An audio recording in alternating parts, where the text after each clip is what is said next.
Have you ever found yourself stuck in that perplexing situation where someone you care about suddenly starts to drift away, or even worse, starts ignoring you altogether?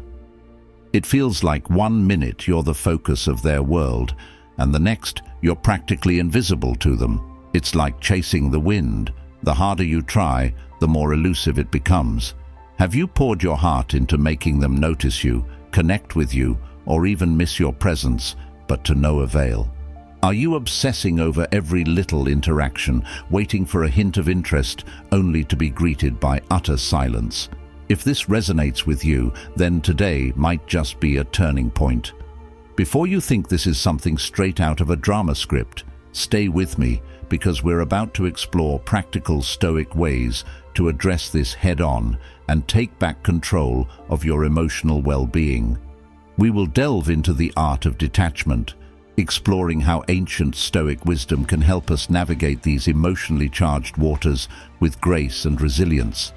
Whether it's a fading friendship, a cooling romance, or a distant family member, understanding how to maintain your equanimity can transform your approach and bring peace where there was once turmoil.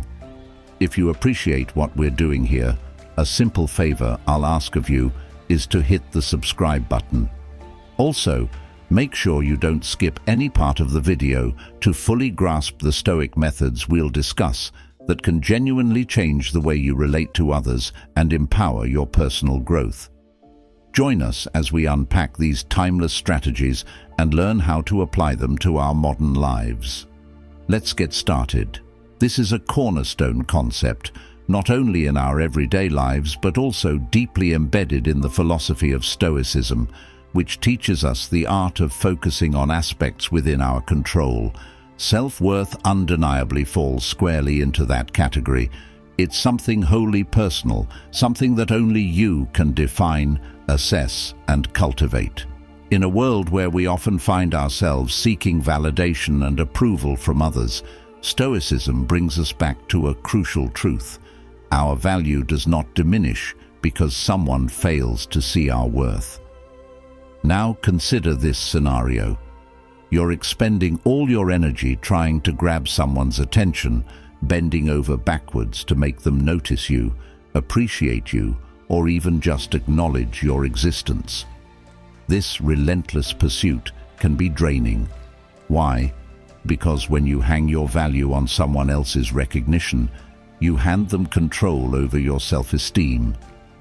But here's a powerful Stoic reminder from one of the greats, Marcus Aurelius. It is not the opinions of others that disturb us, but rather the opinion we have of their opinion. If they view you as just an option, why strive to be their priority? Stoicism teaches us to invert that perspective, to make ourselves the priority in our own lives. Pulling back when you feel undervalued isn't about playing games or manipulating feelings. It's about respecting yourself enough not to chase after those who overlook your worth. Think about it. The energy you spend chasing someone could be redirected to more personal growth, to activities and pursuits that reinforce your sense of self and personal achievements. When you start focusing on building your life and happiness independent of others' approval, you create a gap. This gap isn't just physical, it's emotional and psychological. It's in this space that those who once overlooked you might begin to perceive what they've been missing, not out of jealousy, but out of genuine recognition of your intrinsic value. This shift isn't just about making others realize your worth. It's about realizing it yourself. Stoic philosophy doesn't advocate for emotional coldness, but for a rational assessment of one's intrinsic value. Seneca, another Stoic philosopher, once said, "If a man knows not to which port he sails, no wind is favorable." By knowing and anchoring your worth, you set a clear destination for your life. You become less swayed by the fickle winds of others' opinions and more guided by your own compass. Stoicism isn't just about enduring hardships, it's about mastering your responses to external circumstances.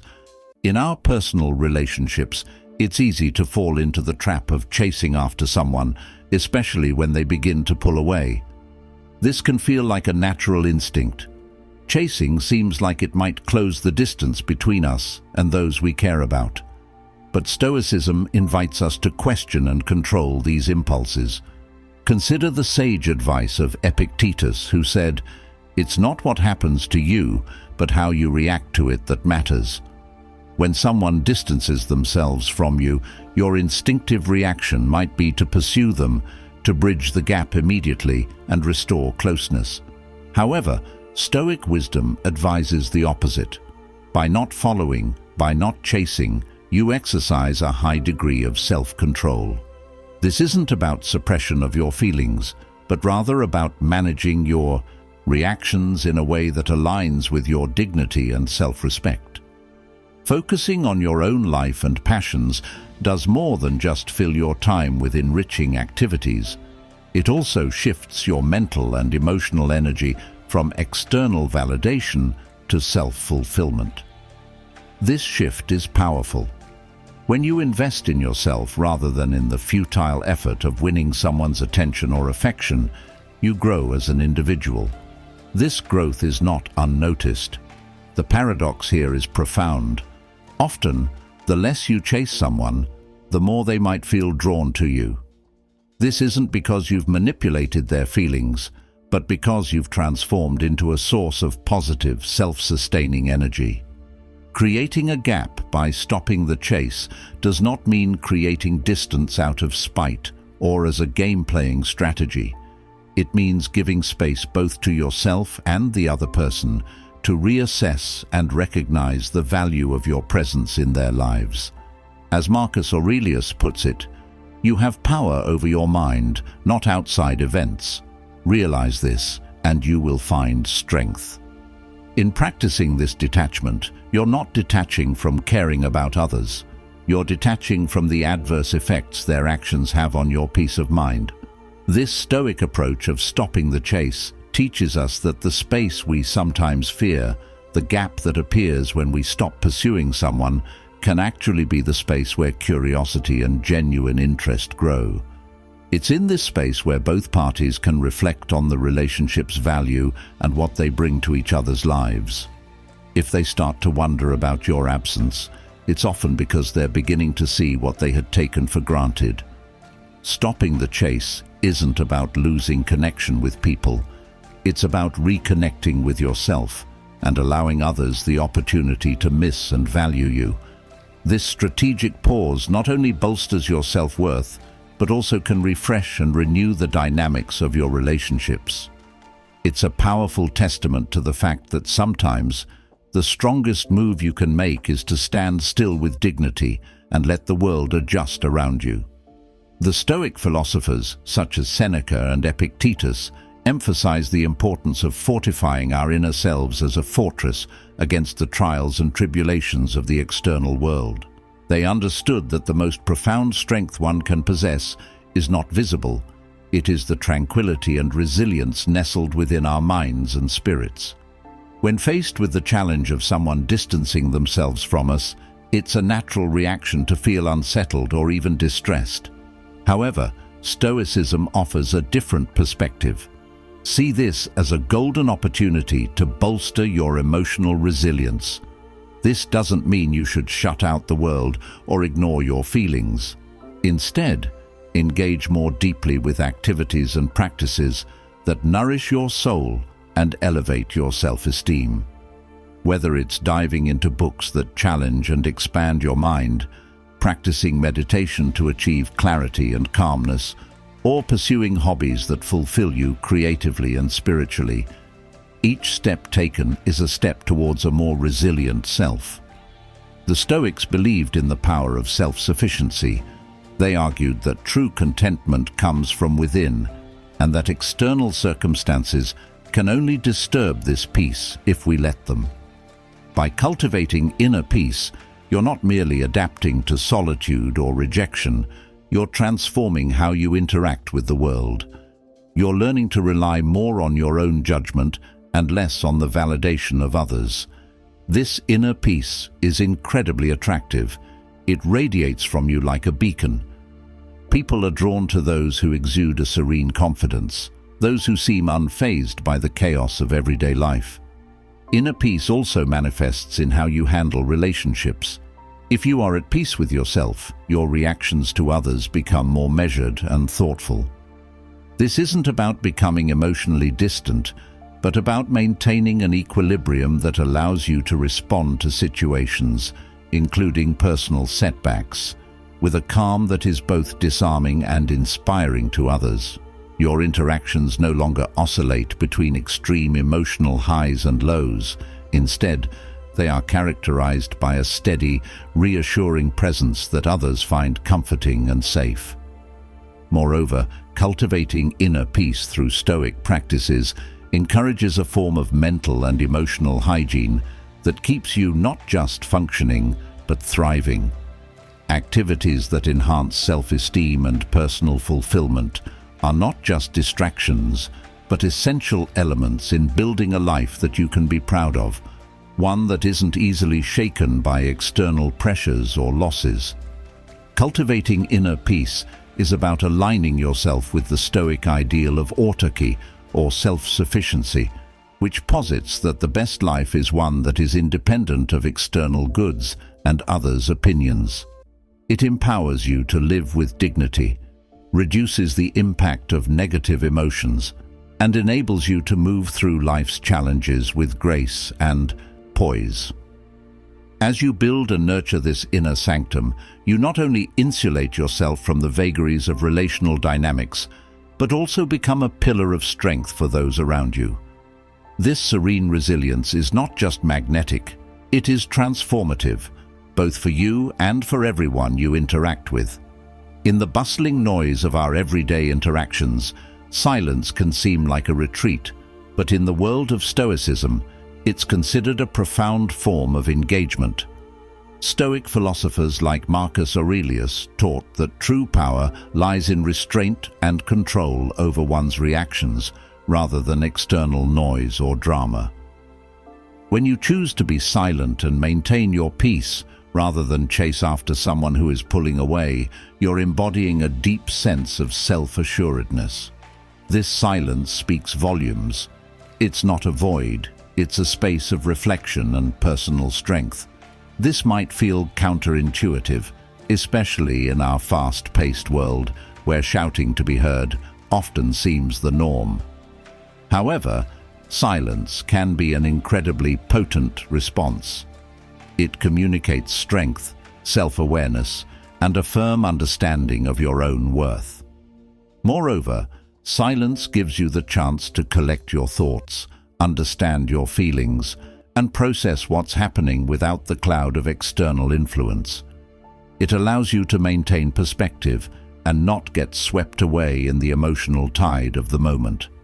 By refusing to engage in a chase, you create an environment where both you and the other person can reflect on the relationship from a place of calm. In this way, silence can serve as a catalyst for re-evaluation, not just for the other person, but for you as well. It allows space for clarity to emerge. The act of not chasing gives the other person a chance to contemplate what it is they are losing and perhaps instigates a shift in their perception of you. They might start to see you as a person of value rather than just an option, leading to a renewed appreciation and desire for connection. While it may be difficult at first to remain silent in the face of uncertainty, remember that every time you choose to step back and refrain from the chase, you reinforce your own self-worth. Your silence is a powerful statement. You are not desperate for their attention, you are not defined by their affection, and you value yourself enough to wait for connections that are mutually fulfilling.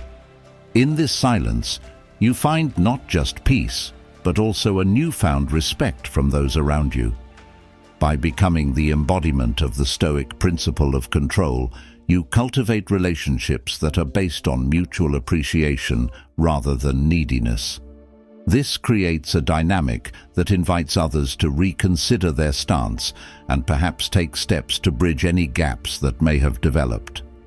Ultimately, remember that relationships are a two-way street, And when you embrace silence and stop chasing, you empower not only yourself, but also the other person to reflect on what truly matters. By fostering a deep sense of self-worth and utilizing silence as a form of engagement, you're laying the groundwork for deeper, more meaningful connections. You're teaching others how to respect your time and energy, and in the process, enhancing your own emotional landscape, paving the way for healthier, more fulfilling relationships. So, the next time you find yourself in that unsettling position of feeling overlooked or undervalued, instead of chasing after those who don't see your worth, consider stepping back. Embrace the power of silence and cultivate your inner peace.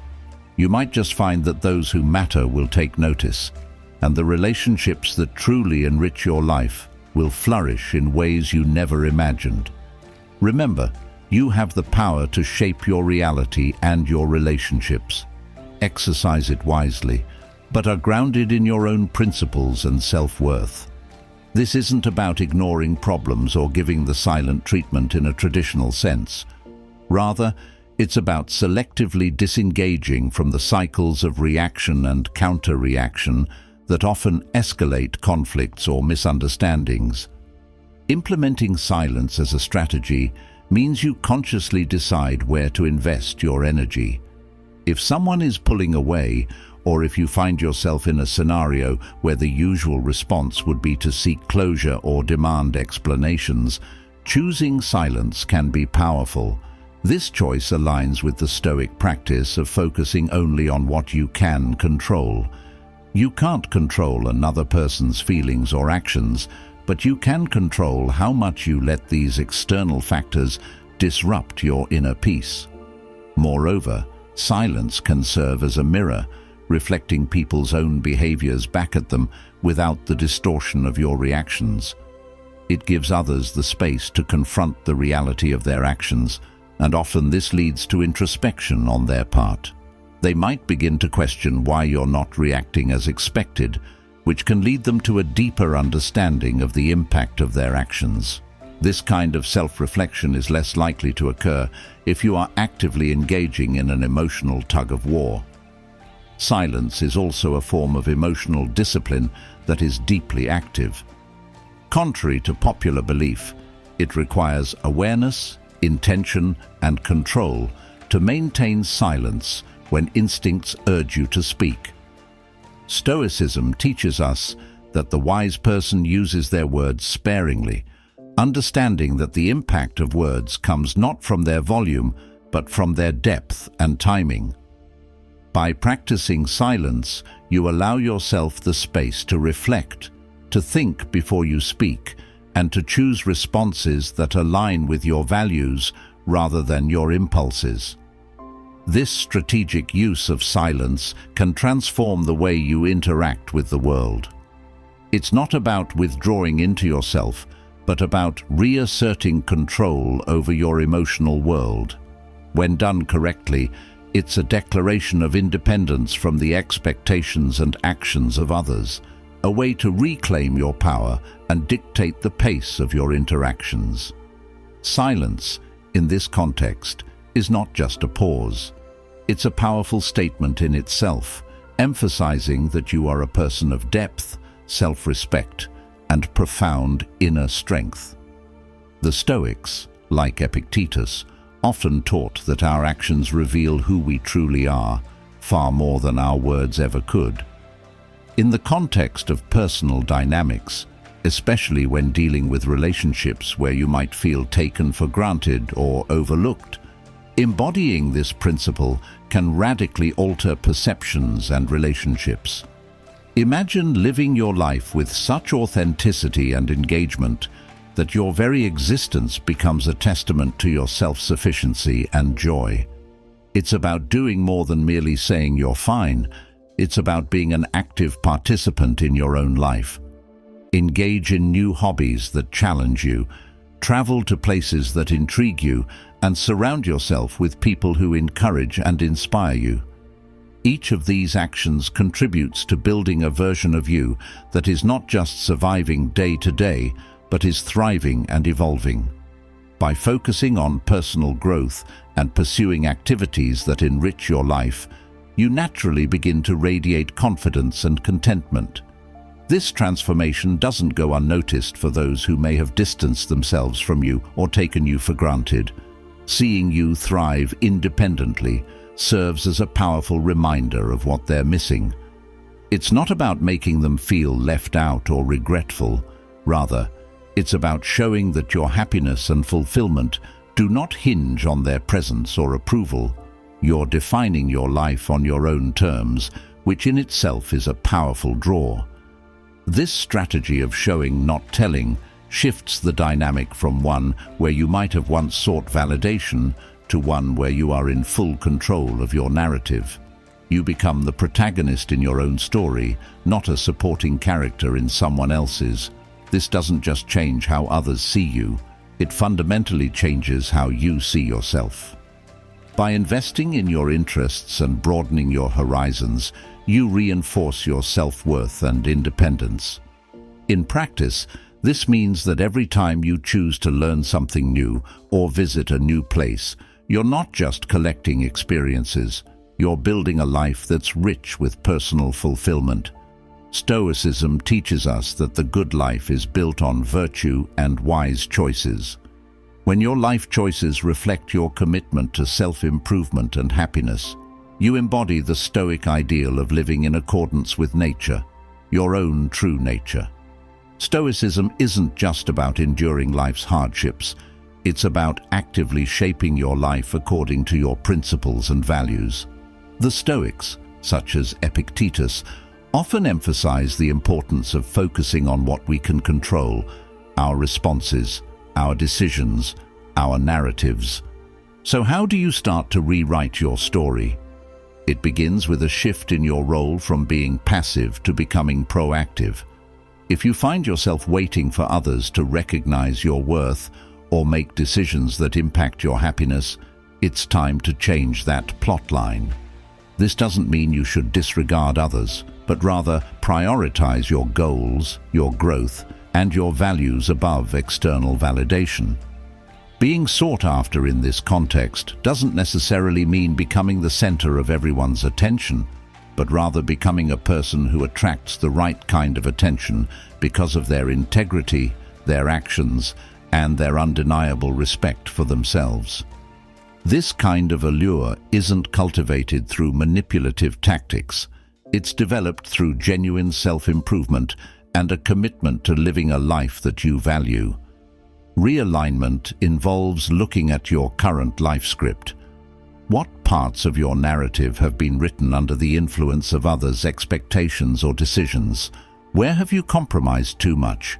And how can you start setting boundaries that better reflect your personal values? It's about showing, through your actions, and perhaps more importantly, your indifference to their absence, that you are complete and content with or without their approval.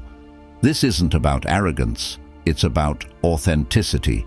To reclaim your narrative effectively, you must embody the values you respect. If independence, wisdom, and peace are what you seek, every choice should reinforce these qualities. Adopt habits that build your knowledge, engage in activities that calm your spirit, and interact in ways that reflect your autonomy. Marcus Aurelius, a Roman emperor and Stoic philosopher, once said, "Waste no time arguing about what a good man should be one." This encapsulates the Stoic belief in embodying the virtues you admire rather than merely discussing them. In practice, reclaiming your narrative might look like turning down invitations that don't align with your interests, or it could involve pursuing a long-postponed dream that reignites your passion. It might mean setting firm boundaries in relationships or taking steps toward a career that fulfills you. Each of these actions writes a line in your story that says you know your worth and you're not afraid to live a life that reflects it. Reclaiming your narrative is about taking control of your story's direction and being the architect of your destiny. It's a powerful and liberating process that not only transforms how others view you, but fundamentally reshapes how you view yourself. By living a life that's aligned with your deepest values, you not only gain the respect of others, but more importantly, you earn your own. Drawing upon the wisdom of the Stoic philosopher Epictetus, who teaches us to first envision who we aspire to be and then to act upon that vision, this step is about embodying your highest self. The idea here isn't just about being admired or pursued. It's about becoming so engaged in your own life's journey that anything less than what you deserve simply doesn't suit you anymore. To be the prize means to live in such a way that your life itself becomes a testament to your value. It's about reaching a state where you're so invested in your personal development, your passions, and your contributions to the world that you naturally elevate your status in your own eyes and in the eyes of others. This isn't about arrogance or inaccessibility. It's about authenticity and alignment with your deepest values. When you live as though you truly are the prize, you radiate confidence and self-respect, which in turn attracts genuine respect and admiration from others. When Epictetus said, "First say to yourself what you would be, and then do what you have to do," he encapsulated the essence of Stoic action. It starts with a vision of oneself. Envision yourself as someone worthy of respect, love, and joy. Now, what does such a person do? They invest time in what enriches them, cultivate relationships that uplift them, contribute to their community in meaningful ways, and pursue goals that fulfill them. In practical terms, being the prize might mean advancing in your career because you're passionate about your work, not just because you want to impress your peers or superiors. It might mean choosing hobbies that challenge and excite you rather than activities that you think will make you more attractive to others. It's about making lifestyle choices that reflect your worth and values, not those dictated by societal expectations or superficial standards. This step also involves a subtle yet powerful shift in how you interact with others. If someone reaches out to you, your response should come from a place of self-assurance and genuine engagement with life, not desperation or loneliness. This doesn't mean playing hard to get. It means being hard to forget, because your life is a reflection of your inner richness and vitality. You're not just out of reach because you're avoiding others. You're just naturally moving forward, propelled by your own goals and enthusiasm for life. Living as though you are the prize is ultimately about self-empowerment. It's about creating a life so fulfilling that being chased becomes irrelevant because you are too busy chasing your own aspirations. It's about letting go of the need for external validation and embracing a profound internal validation that comes from knowing you are living your best, most authentic life. When you adopt this mindset, you find that you are not only reaching your potential, but also inspiring others to reconsider their own paths and perhaps start chasing their true selves as well.